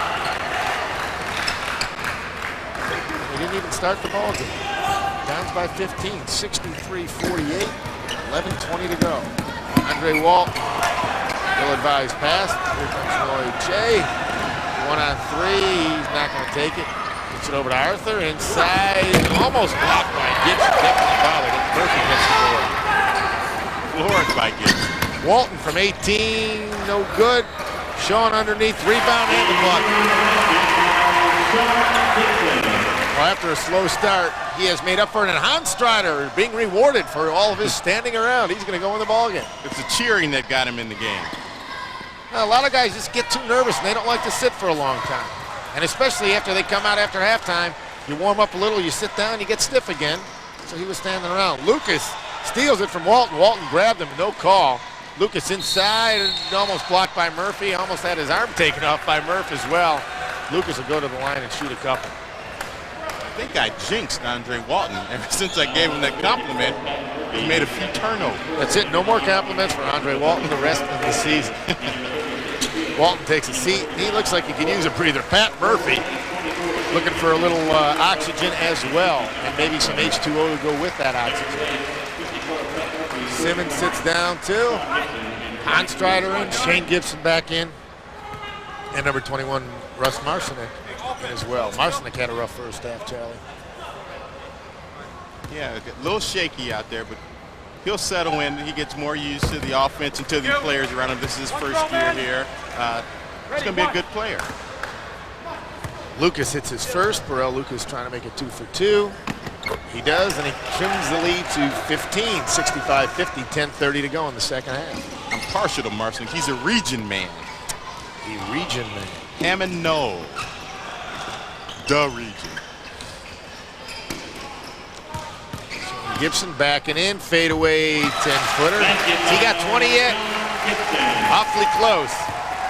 19. That's awfully close. Hey, earlier I said 9 was awfully close to 10, and Sean with the block, and he saves the ball, but to Staley. He's playing like an All-American. That's right. Shane almost blocks Mosier, and guess who gets the rebound? Gee whiz, Sean cheered on by roommate Lloyd Ball. Shane inside for 2 off the glass. It's the Gibson and Gibson show. Sean and Shane. Getting close to 40 points between the two of them. Dons by 19, biggest lead of the game, 69-50. It's one nice thing you see out here too now, Charlie, that you didn't see a few years ago. The volleyball players come out and cheer for the basketball team. The women hang around for the men's game and vice versa. And you like seeing all the sports supporting each other. Hanstrider from a great pass by Jeff Smithy, and it's Dons by 21, 71-50, and I think you need a TO, Coach. Should we do the Dick Vitale? Ooh, they called a charge. I thought they were going to call a travel on Michael Brooks. Ain't nothing going the Greyhounds' way right now. In the last 4 or 5 minutes, Sean Gibson has turned it on and turned his basketball game around. It was leaning towards the Dons in the first place, but he's really made it the O-meter go way. He's tilted it, yes. He has jumped on the seesaw.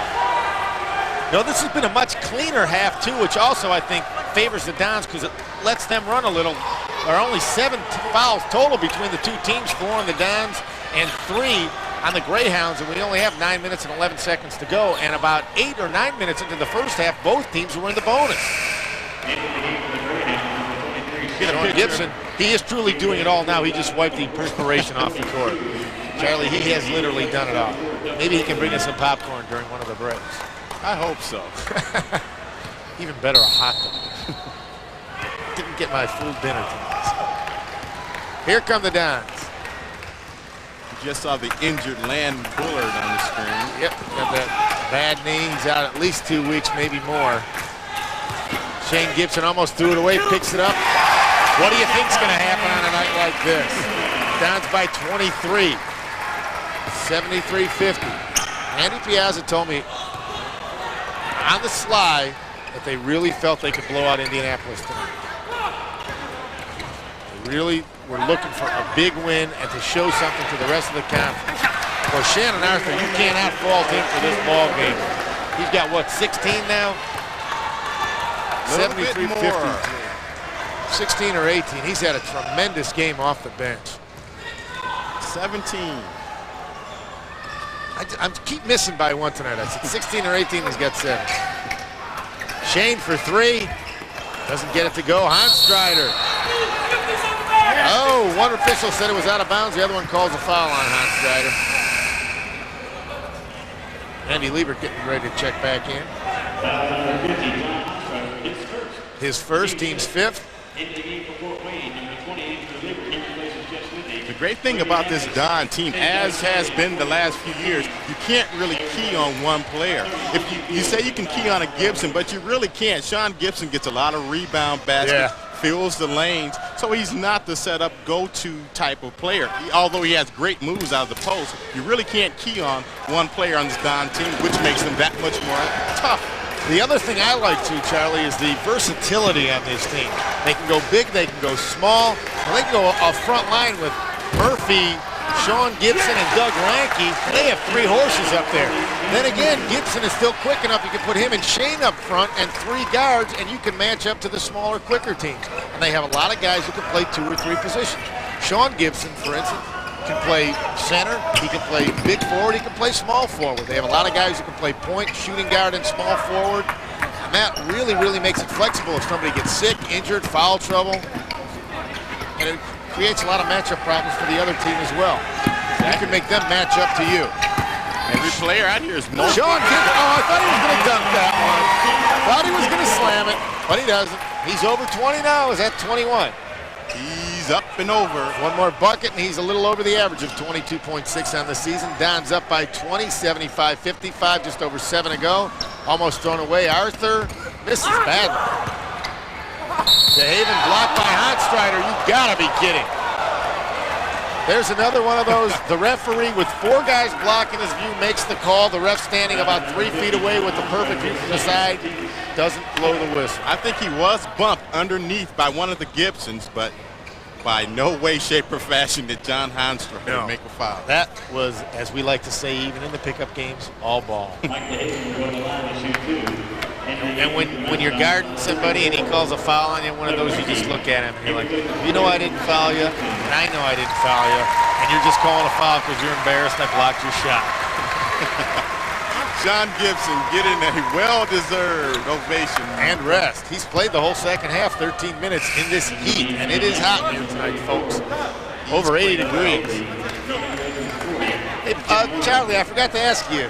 We haven't been on for a while. How'd the alumni game go this year? I remember last year you hit that 3-pointer at the buzzer to win it. What was the case this year? Well, this year I would have needed an 18-pointer. Yeah, and I like your lame excuse. Oh, they didn't split the teams up fairly. But they put all the young guys on one team. Are you calling yourself old? One man on the release. Wow. Whoa. Tongue-tied for the first time. Charles Washington, you heard it here. Mike DeHaven hit the first free throw, misses the second. Dons lead it by 19, 75-56, 7 minutes to go. Now, Rick Hanauer, a friend of mine who coached the winning team, said that he was the difference, and that Jerry Fox, who coached the loser, was just as much to blame. 42 DeHaven with the steal and score, cuts it to 17, 75-58. Any truth to that rumor? Was it the coaching? Yeah, sure it was. Yeah. How many did you score this year, though? I think you were over 30 last year. Not quite up there. I think 19 or so. Boxing one defense after. I think I had 15 or 17 in the first half, and then. You're not telling me that one was guarding you. It was a boxing one. Okay. Shane Gibson missed the 3, the long rebound to the Dons. They still have plenty of time on the shot clock. 30 seconds. Shane with the ball inside, gets it out to Reinke. Over 2. Marcinick for 3. Good. Dons needed that one. Even though it was a 17-point lead, Indianapolis was thinking about making one more run. Hey, and they're dancing in the streets at Hammond Knowles. 78-58 inside. Boy, Shannon Arthur gets another one. He really has played a tremendous game. And Sean Gibson getting ready to go back in. I think part of the reasoning is Andy Piazza would like to see Sean Gibson a first-team All-American. And nothing wrong with letting him get some stats. Got a pushing foul underneath. It's either on Arthur or Staley of Indianapolis. I think it's on Arthur. No. You are incorrect, sir. Doug Staley, his 4th. It's first time for everything. Yeah. That's the first time you've been wrong this minute. So. Just kidding. Sean Gibson and Andre Walton coming back in. I think Andy Piazza wants to make sure this game does not get any closer than, say, 15 points. It's 18 right now, 78-60 with 5:33 to go. Dons will inbound the ball. Shane Gibson, the trigger man, to Andre Walton. Marcinick played much better than that stint. Yeah. Reinke. Oh, go on in, Doug. Oh. Boy, he stood out there. He's like, should I take the shot from the free throw line? Should I drive in? And his feet just started moving. Well, that's one of those practice shots. I know the big guys take those shots. You warm up with those shots in practice every day, so he can nail that shot. From the Greyhounds, boy, Noche wide open. Nobody gets him the ball. DeHaven shoots it, no good. Another carom for the All-American. Sean Gibson. You know, our producer Greg Schmidt saying Reinke hit a three-pointer in the first half. Sorry, Greg, but he did not even attempt a three-pointer in the first half. Yeah, it was Shane Gibson who hit. There's Andre Walton underneath, no good. In the post. Yes. Reinke doesn't take it, but Shane Gibson will take the three, no good. Shane cooling off in the last few minutes. These Greyhounds like to clear out with the elbows. Noche in the corner to Staley, who's been extremely quiet this evening. Arthur, the only guy doing anything for the Greyhounds, can't hit. And Tim Hayes, wide open, won't shoot it, and now Arthur gets fouled by Doug Reinke. The All-American, maybe? I don't know. It's either Reinke. 44, that got you again. I thought it was Gibson. He was calling for the clear out, and he had a pretty good case. Doesn't matter. If Reinke's in the area, they're going to call it on him. They just do. I think they look for him. Some guys have reputations. Sean Gibson acting as a spokesperson for Doug Reinke, saying that he cleared out. Arthur at the line for a couple of free throws. 17 fouls on the Dons now. They are over the limit. Only 4 on the Greyhounds. Arthur is a little strong. And again, Andre Walton, congratulating. Maybe that'll be his new nickname, Psych. Second one from Arthur. Rattles home. 78-61, 4:30 to go. Dons a comfortable 17-point advantage. Walton against Lucas. Gets it out to Smithy. Nice pass to Walton. Is he open? Oh, beautiful play. I knew that one was foul. That was just a beautiful cut. Give and go. Great cut. Lucas, good dish to DeHaven. Walks, no call. Now they get Reinke for the foul. There's no question that DeHaven picked up the dribble and then took a hop. If we had a replay, we'd show you. Unfortunately, we don't have replay. A lot of times the referee may anticipate the body contact and may not be watching the feet. But with the 2 other officials, maybe someone could have seen. You would tend to think that way. Dons lead it by 19, 80-61. We've got 4 minutes and 3 seconds left in the ball game. A lot of times we would say regulation, but I don't think this one's going to OT tonight, Charlie. How about you? I don't think so. So how do you think the Dons looking in their first GLVC game? Looking very good. Again, can't key on one player. The Dons work very well together. They run the defense very well, positioning. And once they get into the offense, they look very well. But we know coaches, no matter how well a team plays, the coaches always pick out something that they don't like. What do you think the coaches are going to be talking about to their players? What do they need to improve on? I think that sometimes the Dons got a little bit too much into a rush. Some advantages. They tried to take some advantages that may not have been there, especially earlier in the game. The second half has been much more well played than the first half. I think that Andy Piazza would like to see him run the half-court offense a little smoother too. They threw the ball away a little, like you were saying, rushing. I think too they were forcing it a little in the half-court offense. On the transition game, they've looked very, very good tonight, and that's one of their big advantages. The Dons probably have 15, 16 points off of fast breaks. Sure. And the Greyhounds maybe have 2 or 4. They had one, DeHaven stole the ball, and they might have had one earlier in the first half where there was a foul. Mm-hmm. And, you know, some of those situations earlier could have been a matter of the old Earl Weaver syndrome, trying to hit the 3-run homer. Yeah. Instead of getting singles, getting some guys on base, passing the ball in this case, and getting some good opportunities for your teammates. I like the Earl Weaver reference, the old Gardner. And his manager, great manager of the Baltimore Orioles. DeHaven hit his first free throw. Well, that's a discussion we'll have to have one of these slow games. All the brouhaha about the name the Wizards. And I'll sum it up in 2 words. Who cares? It's just a name. What's the difference? Well, we'll see how they play. Yeah. Andre Walton fouled up top. Downs by 18 right now, 80-62. That's only the 5th team foul on the Greyhounds, so the Downs will get it out of bounds. Second on Perel Lucas. Shane Gibson has to get it in, and that was a terrible inbounds pass. DeHaven, I guess he can't dunk. He's had 2 breakaways, and he hasn't dunked either time. Downs by 16. Gotta be a little more careful right now. You don't want to develop any bad habits. And 2 things happened on that last play. First of all, it was not the greatest pass, but the receiver did not come to the basketball. Just like football, you got to come back to it. Don't let the guy cut it off. Sean Gibson, wheeling, dealing, hands it to Doug Reinke, who is grabbed by Perel Lucas. He'll pick up his 3rd personal. 6 now on the Greyhounds. 3:25 to go. Downs comfortably ahead. 16-point lead, 80-64. I want one of these games where I have all good things to say about Doug Reinke. I do not want to get on his case because all these telecasts, it appears to me that I seem to get on him quite a bit. And in that case, he may not have been ready for a pass. And that's one of the first things you teach young ball players, hand and body readiness. There's Ryan making a good move to get nice and open, get the ball to the big man, and he quickly gets it to one of the guards. Sean Gibson is double teamed inside.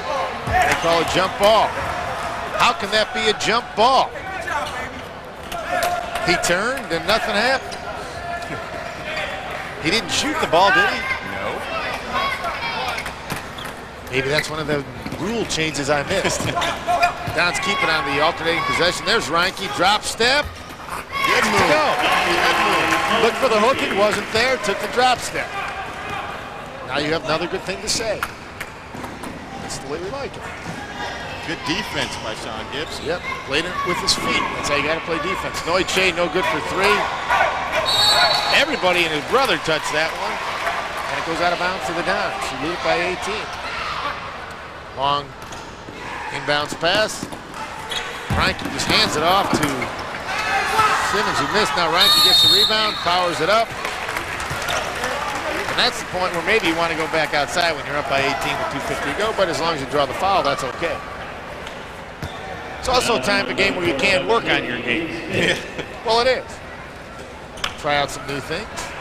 And Reinke seems to be trying to do that, working on some new and improved moves down in the post.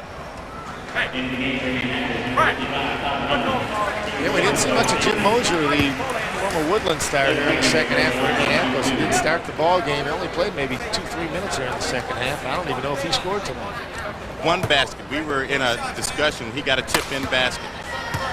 And I'm sure that was much to the dismay of this near-partisan Jim Mosier crowd on the Indianapolis side. Reinke short on the first free throw. Bailed out. Bend those knees and stay in there, Doug.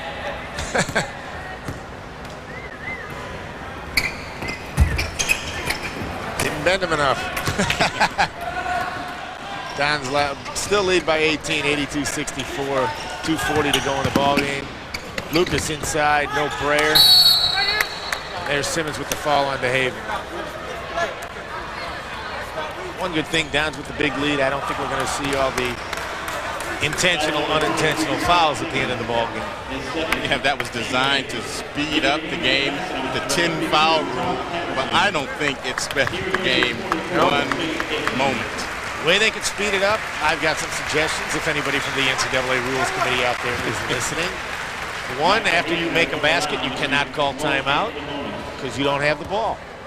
You made the basket, it's the other team's ball. You cannot call timeout after a made basket. I get that point clear? Call intentional fouls when you know their intention.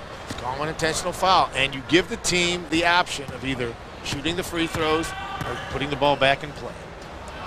Yeah, I think a lot of intentional fouls go, I wouldn't say undetected, just simply uncalled. Right. DeHaven hit both free throws to trim the lead to 16, 82-66. Reinke sits down. Pat Murphy back in. Hey, the Dons still have some of their starters out here late in the ball game. 16 points. I think Coach Piazza is strategically awaiting the ovations for those players one by one, taking them out. We shall see if that is correct. There we see Andy Piazza and his assistant Dick Demanian on the sideline. Somebody get open. There we go. Andre Walton manages. Notice how he has the sleeveless t-shirt underneath tonight. Sort of the full t-shirt. Number 32, Tom Patterson making his first appearance in the ballgame. Coming off an injury. Inside, nothing. They call travel. Ooh, I don't think Andy liked that call.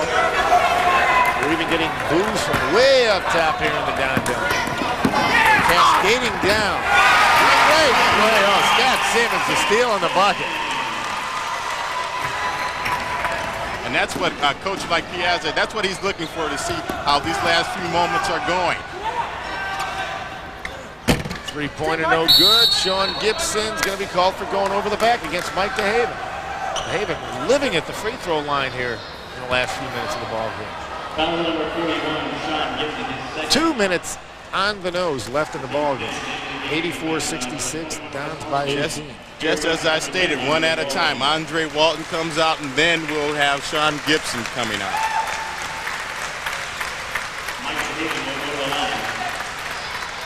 Walton a nice game tonight. Right now, Randy, both coaches, the game has already been decided. Both coaches seeing how the players are going to play together. Are they going to set up plays, or are they going to play helter-skelter? And, of course, they want the teams to set plays up and keep playing hard on both sides. DeHaven definitely hitting his free throws right now. C.I. Jensen. But a lane violation. This is not a Globetrotters game. You cannot step in the lane before the man shoots the ball. So DeHaven will get another chance. We'll see if he takes advantage. Uh-oh, Charlie. You know what it's time for us to get ready to do. Dun, dun, dun, dun, dun, dun, dun, dun, dun, dun. No, not get eaten up by a shark. Of course, it's the Dandy Don player of the game. Nice pass, and Tom Patterson winds up with the easy bucket. Dons by 18, 86-68. Scott Simmons playing very well in these last moments. Boy, you just don't want to foul guys now. Get the game over with. Shannon Arthur will go to the line and shoot a couple. My guess would be Sean Gibson comes out right now. Oh, baby. And now you get Is that our decision? I'll think about it. He has my vote. He's the obvious choice, but I'll tell you what. I also liked how his brother Shane played tonight. He did play well. Because Shane had some points early on when they needed him, when Sean wasn't scoring, and he also came out hot at the beginning of the second half. And on top of that, as it was just pointed out to us, it's his birthday. So I think just that alone pushes him over the top in my vote. So we're going to have to toss this to producer Greg Schmitz, who's going to have to make the final decision. The Dandy Don player of the game. Charlie, it's the birthday boy. No, Dandy Don. No, not tonight. You don't want to share on your birthday, especially with your brother. Believe me, I know. No sibling rivalry there. And I think that'll make Shane feel even better to know that he beat Sean out with a coveted Dandy Don player of the game. Okay, Greg Schmitz, our producer, decides it. He did. Shane Gibson, our Dandy Don I guess you could say Shane on you. Pat Murphy at the line, 1-1, misses. Thankfully, for the viewers listening at home to this diatribe, it's almost over. A minute and a half to go. Number 42, Casey Runyon, pulls down the rebound. KC gets our Dandy Don name of the game. Casey Runyon. And one of the big guys, Chad North, a 6'9 freshman out of Lures, getting ready to come in. Might be somewhat of a project, but in another year or two, he could turn out to be a good ball player. And you can't teach somebody to be 6'9". No. Old advice I got from a coach. Ooh, there's a foul that Simmons got away with. 45, Brooks ends up with the basket. We're under a minute to go. Dons lead at 86-71. A couple more baskets, Randy, and we'll be right on target at the outset of the game. Yeah. 90-70. Murphy drop step, got it. It's the same move they called traveling on a few moments ago. Much to the dismay of Coach 71, 30 seconds to go. Brooks fakes the three, pushes off, no call. Marcinet gets the ball to Simmons. Could this be the big 9-0 here? Bingo. Are we prognosticators or what? I'm going to start calling you Nostradamus. 10 seconds to go in the ball game. Lucas puts up the three. No good, out of bounds. Chad North will get 8 seconds in the ball game. He is on the books, baby. Pat Murphy sits down. Pat had a very nice game tonight. It was a very good floor game, overall floor game for Pat Murphy tonight. And will they try to get up a shot? 5 seconds to go. Marcinet, three. No, he's just going to dribble it out. And there's your ball game. Final score, Dons victorious in their first GLVC game of the season. 8-0 on the year now. Dons win it 90-71. Charlie, are you going to get a chance to go down there and talk to our Dandy Don player of the game? I think so.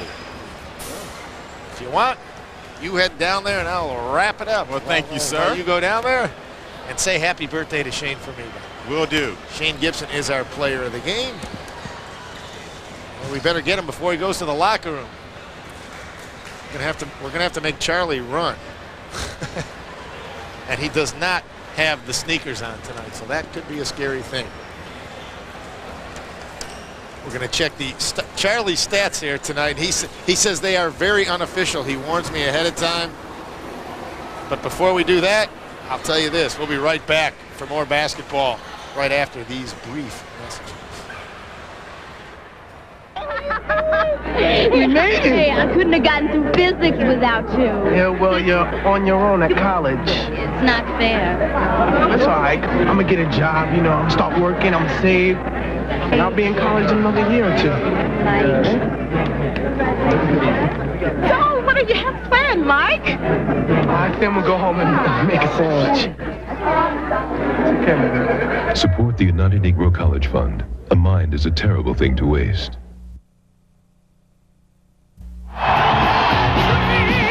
Vince, come on, we're late. This headbagging is more fun than going through a windshield.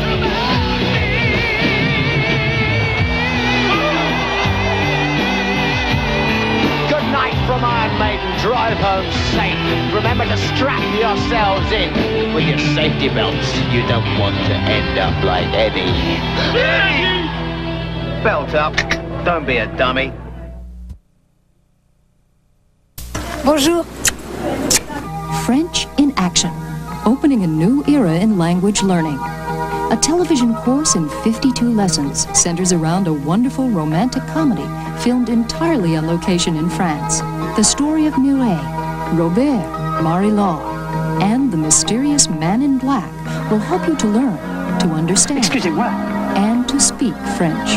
Watch French in Action.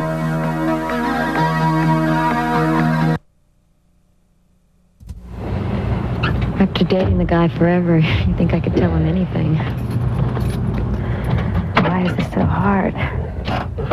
I'm really scared. It takes a lot of guts to tell someone he's too drunk to drive. But you can do it. Just say it. Because if you don't, there may be nothing left to say. Kevin, I'm gonna drive. Take the keys, call a cab, take a stand. Friends don't let friends drive drunk.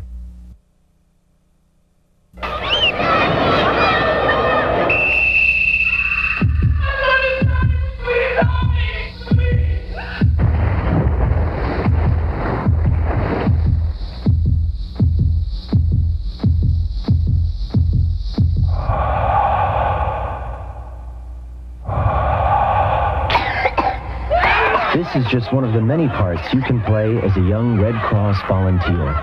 Volunteer and play your part. Talk about unusual. How often do you see transparent televisions? Americans have more money to spend on leisure activities than ever before. When possible, children should trick or treat during daylight hours and be accompanied by at least one adult. A boat, archaeologists believe, is from the time Jesus and his disciples fished on the Galilee. For best results, fertilize your lawn when it is actively growing. Many people suffer from allergies. Few understand them.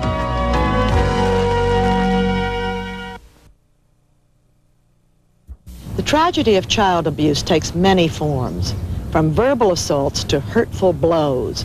But it is preventable, and we all have a role to play. If you know of a parent having difficulty, reach out, sit down and talk.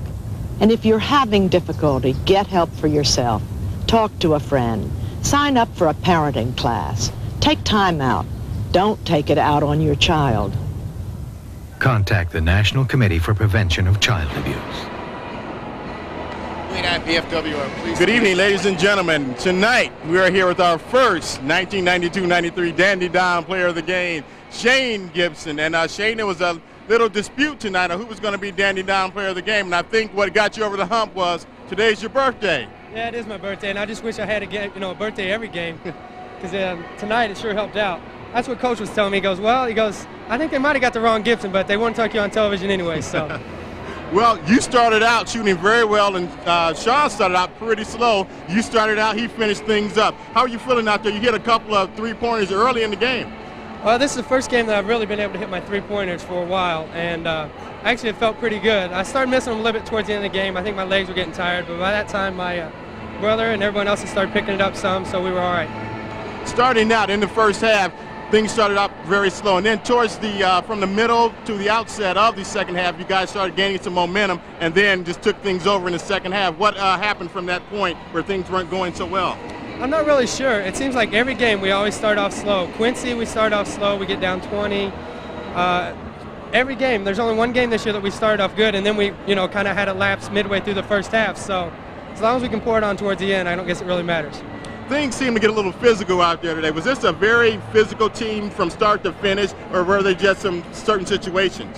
I think it was just certain situations. It's a first conference game. Our conference is usually, the play's pretty rough. So I think the refs were pretty much just feeling us out, feeling everybody out, considering this was their first conference game too. You guys are picked second in the conference this year. What kind of a momentum do you hope this game will give you going into the game Saturday, and then from the outset and on throughout the year? Well, we definitely hope we can carry this on to Saturday. We play Northern Kentucky, and then we got a big road trip next week where we play Southern Indiana and then Division II, number 2, Kentucky Wesleyan. So that's going to be really big. If we can just keep the momentum going, I think we're going to do real fine going into these games. How about your role this year on this team, a junior and senior laden team? How about your role, Shane Gibson? How do you fit in, and where do you hope to fit in on this team this year? I'm hoping to fill the open jumpers like I did a little bit tonight, because a lot of teams are going to double team Sean because he's preseason All-American. He scores almost every time he gets inside. So I'm just looking to score when I get the ball, when I'm open, and whenever I'm not, just give it to inside, let our post people do the work. And I'm sure you provide a lot of needed leadership on this team along with your brother, Sean. I get a little vocal at times, so I should be able to do a little bit of leadership role. Well, good luck to you, Shane, the rest of the way. Always Shane, Sean. It sounds the same. You guys look a lot alike. You can blame that on our parents. All right. They've caught a lot of flack for that. Good luck on a great game tonight, and good luck throughout the season. Thank you. And now back to you, Randy. All right, thank you, Charlie, and the birthday boy, Shane Gibson. We at IPFW are pleased to be able to bring you cablecasts of NCAA athletic competition. We hope you've enjoyed the show and the excitement of intercollegiate sports from IPFW. But to provide such programs, we need your support. With the help of many volunteers, we are able to produce these programs at a relatively low cost. Your contribution will help defray the production costs not covered by the Channel 6 budget.